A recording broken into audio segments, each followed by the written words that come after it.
Imagine a world where every student, regardless of where they live, could access the best teachers and resources from the screen. This was the promise of EdTech, especially during the global pandemic, when education transformed overnight. But here's the twist. In the blink of an eye, many of these EdTech giants are now verge of bankruptcy. So what happened? Wasn't EdTech supposed to be a future of education? In this video, we are uncovering why many EdTech companies have fallen from the soaring heights, using real-world examples, interesting stats, and a few eye-opening surprises along the way.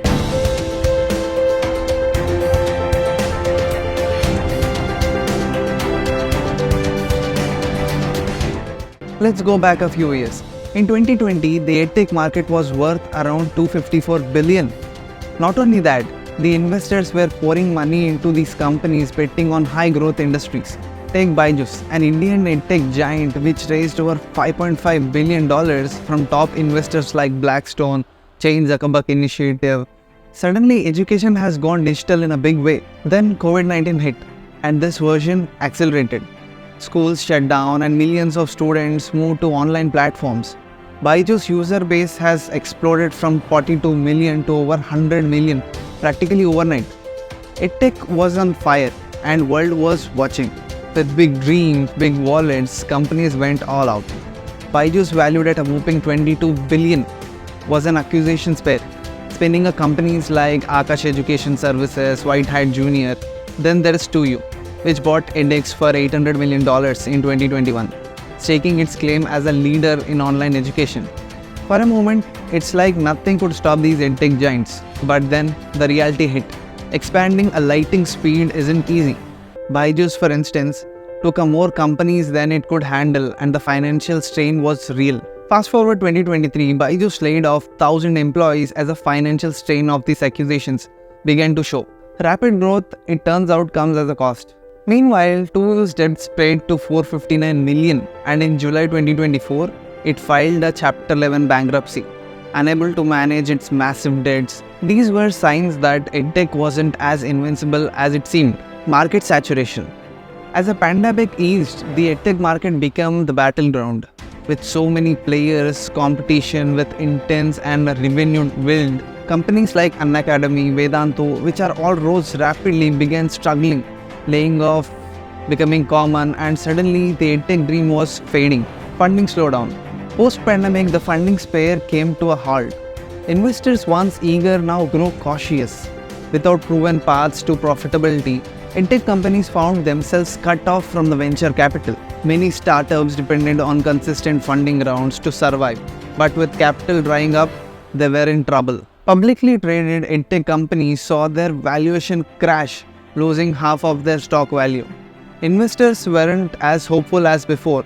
They needed a solid returns, not just promises. Global economic conditions. On top of this, global economics were slowing down. Parents once spent extra for online education now tightened their budgets, and the school returned to traditional methods as soon as the pandemic cooled down.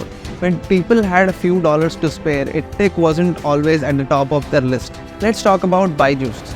Byju's US entity filed a bankruptcy with a debt of $19 million, and its stakeholders are furious. They are demanding management changes, calling out founders Baiju Ravindran for what they have seen as missteps.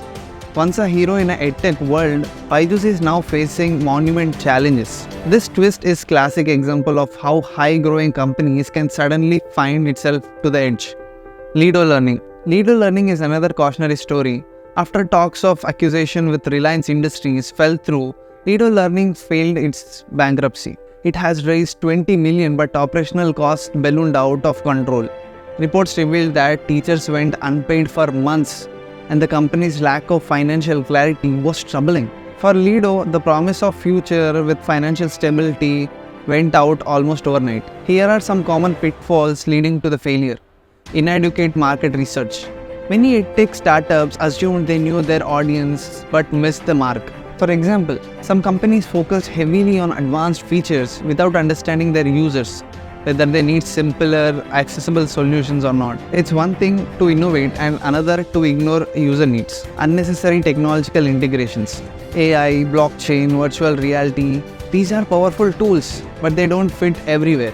Some startups added complex technologies that they didn't even know whether the users need it or not. Rather than making education easier, these features often complicate the experience, making it harder for students, teachers to adopt. Lack of transparency and collaboration. EdTech companies sometimes neglect to work with teachers. Instead of trying to replicate educators, startups could have benefited from their insights to improve their platforms. When teachers felt sidelined, EdTech products often struggle to gain traction. And the burning question, why tech companies are struggling to generate revenue? The EdTech sector has experienced a dramatic rise and fall, with companies now grappling up with significant financial challenges. Understanding why these companies are failing to generate revenue involves examining several interconnected factors, including market dynamics, business model, user engagement, etc. Disconnect between users and buyers. One of the fundamental issues in EdTech is disconnect between end users, students, and the buyers, schools, parents, or institutions. This separation complicates the sales process and often leads to a long decision-making cycles.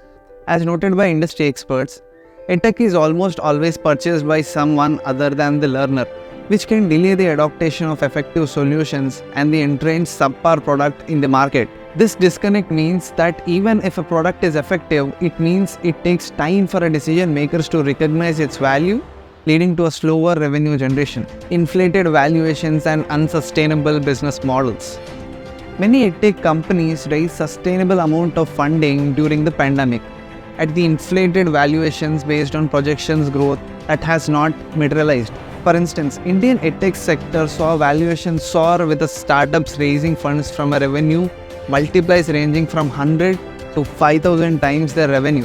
However, as a demand for online learning declined post-pandemic, these companies found themselves unstable to sustain their high valuation or meet growing expectations. Without this sustainable model that makes economic sense, meaning that it can cover costs while still providing value, many companies are now facing financial difficulties. Anirudh Malpani from Malpani Ventures stated, "If you have raised a lot of money but your business model doesn't make a unit economic sense, then it is not a sustainable and scalable." High burn rate and operational costs.